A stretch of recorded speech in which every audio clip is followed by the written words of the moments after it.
WNST, Towson, Baltimore, and Baltimore Positive. We are positively at Mako. We're in Ocean City. We're going to be having crab cakes with the Maryland Lottery and Goodwill and Window Nation and the Restaurant Association of Maryland and Restaurant Week. Anything you want to say about Restaurant Week, Senator Ben Cardin? Well, first, you got to get a little more excited about being here. I mean, listen, I've been driving 4 hours. I've had 3 cups of Rofo coffee.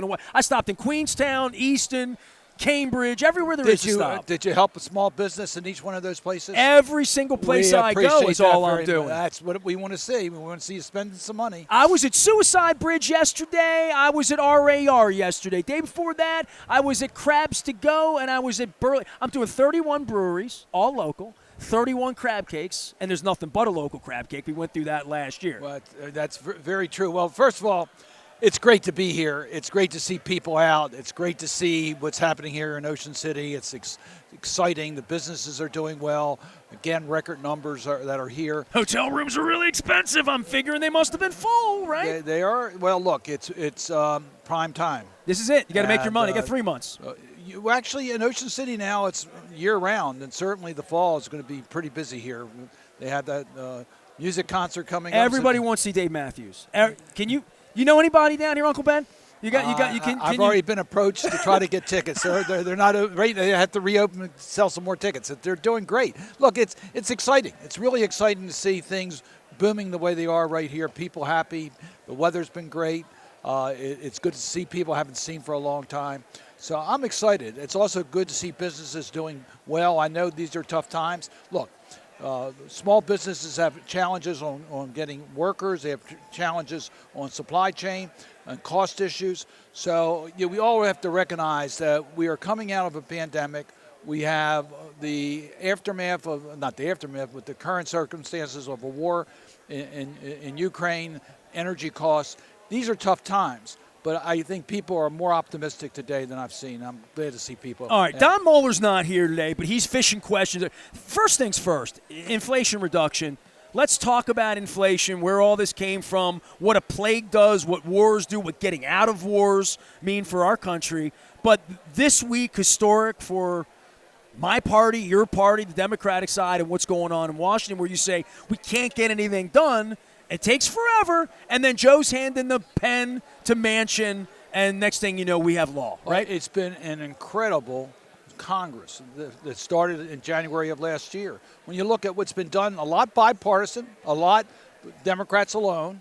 Most recent, of course, the Inflation Reduction Act. Not only is that going to help in regards to energy costs, not only is it going to help in regards to health care costs, it's also going to help in regards to the climate issues, particularly the Chesapeake Bay, help us in dealing with coastal resiliency.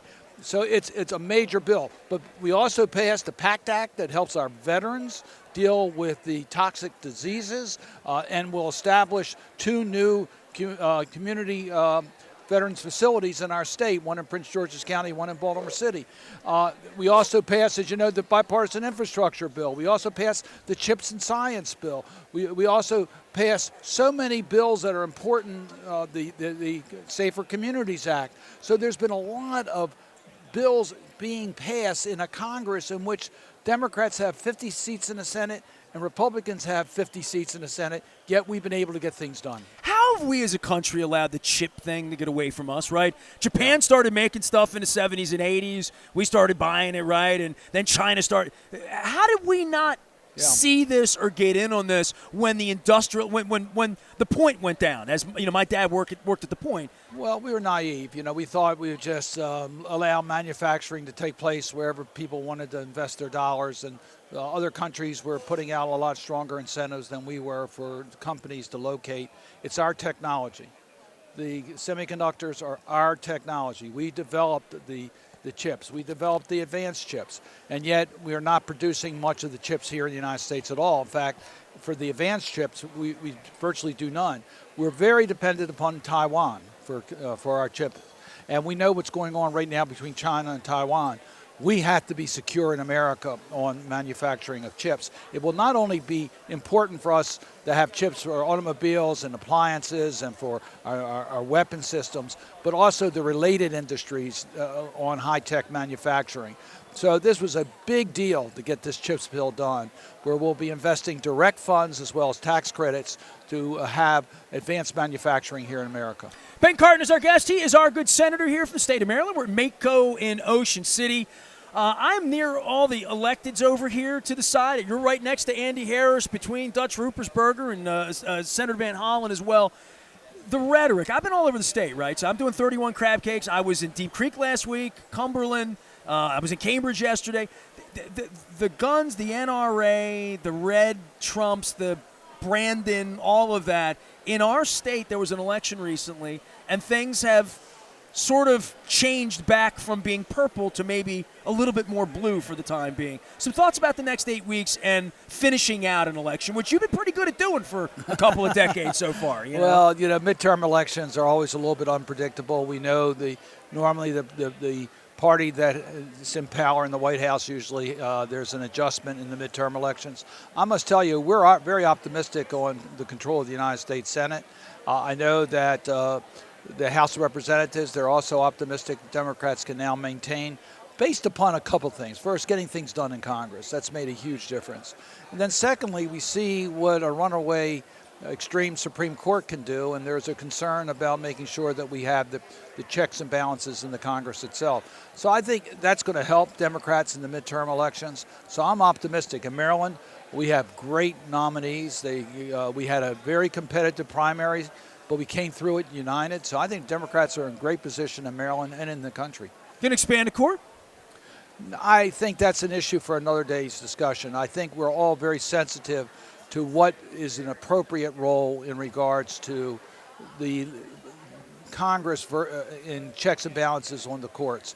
What this Supreme Court has done is unconscionable, and we need a Congress that will respond to it. I hope that we'll pass Roe v. Wade so that there's a national protection in that regard, that we will deal with some of the Supreme Court decisions where we have legislative authority. What concerns you the most in regard to January 6th and the aftermath of whatever is going to become of this, and certainly what happened to Liz Cheney this week, right. About getting primaried? Yeah. That to me seems crazy that an election could turn that way in a state like that on someone that was decorated and popular. Well, there's two tragedies on January 6th. First, an armed insurrection against our country, against the peaceful transition of power. I never thought I would see that. So I was in harm's way. I was on the Senate floor during the time that you recounted that with us in the right. aftermath of that. So that was tragedy number one. But tragedy number two is that we have too many elected officials, too many Republican leaders that are giving oxygen to those who believe there was some justification for that attack on our Capitol. There's no justification for that. This election was fair and free, and the results were clear that President Biden was elected. It's time for leaders to acknowledge that and not give oxygen to the extremes in our country that have shown that they can become violent. For our state, I was with Dave Sigmund, who's one of your nephews who right. loves you very much. We were out. He actually was involved beer. It was a brewery up at BC Brewery. Randy, let's talk about Baltimore a little bit and your affinity for it and what's the last 8 years, the red line, all these things. There's a lot of hope with Wes for Baltimore and understanding that it is the economic center of the state, and it can't be overlooked. Oh, absolutely. Look, Baltimore, every urban center has significant challenges. We know that. And they need help. They need help from the state. They need help from the federal government. So I am very encouraged by Wes Moore's commitment to help Baltimore. It's going to need help in regards to law enforcement. It's going to need help in regards to housing. It's going to need help in regards to a governor that recognizes that Baltimore is the economic hub of our state, and that we have to make sure that it is healthy and that the residents of Baltimore City are protected. All right, so when you're speaking here today at Mako, give me a typical Mako for you, other than spending 15 minutes with me. This is sort of the wildest convention, and just as a regular citizen, I didn't know much about it until I started coming down here. This is I don't say the biggest party of the year, but it's certainly the biggest gathering, and it was different during the plague, no doubt. Oh, no question. It's great to be back. I've been coming to Mako for, I can't tell you how many years. It's been a long time. You know, I'm a former Speaker of the state legislature and served in the General Assembly for 20 years before going to Congress. So I've been to Mako meetings for a long, long time. And it's always a gathering. It's always a lot of fun. You really do get a chance to meet with local officials. And look, it is Team Maryland. We all recognize that. We have to work together. We're all representing the same constituents. So it gives us a chance to learn from each other, to form relations that can help the people we represent. Well, you know, Damien was here, and one thing he said is you talk about best practices for government and what saves money for the people and best investment. That's what goes on in this room, making sure everything's on. As I always say to John Martin from the Maryland Lottery, on the up and up. You know, I mean, you want businesses that are on the up and up, and the state doing businesses with the best possible vendors and the best people, right? And the best local people, too. Oh, absolutely. We are sharing best practices. We are learning from each other. And we're using this opportunity to advance relationships that can help the people we represent, whether it's one county, one municipality, or the state of Maryland. That's why we're all here. So a guy like you sees me as a sports guy with long hair. Got anything you want to say about the Orioles, Senator Cardin? I mean, it's good times right now. It is. I'm sorry they couldn't beat the Cubs yesterday. But look at the smile on his face. I start talking baseball. We now, you're right. A year ago, we probably wouldn't even know who the Orioles were playing. Now we're following every game. They're an exciting race to become in the playoffs. The team you love, they're never out of a game, and their attitude is so much so energetic. They know that they can win. They can beat any team, and that's exciting to see. I think it's fun seeing a guy like Rutschman come up from the beginning and then seeing how good he's going to be. I mean, you know, we had it with Readers, we've had it with lots of Mark Akins, we've had it with players, but he doesn't just feel different. He feels different because of the success they've had. Because one person on the team can make a big difference. Oh, absolutely. It's so exciting. It's exciting to be there at Camden Yards. It's exciting just to follow the daily games. All right, Senator, it's always good to visit with you. Take care. Have fun. They're going to come and grab me. It's 14. He's got to go. But have some fun while you're here, and enjoy a crab cake. I've been down and back, crab cakes every day. Next week we're going to be in Eldersburg, Westminster, all over the state of Maryland. Big appreciation to Senator Cardin and his team, including Matt Zink, who I grew up with Matt's uncle. So, I don't date myself too much here. We're back for more from Mako. It's all brought to you by our friends at the Maryland Lottery, Goodwill, Window Nation, and the Restaurant Association of Maryland. And the Senator will tell you, get out and eat September 16th to the 25th. Do it locally. Everybody's showing off. Stay with us. We're BaltimorePositive.com.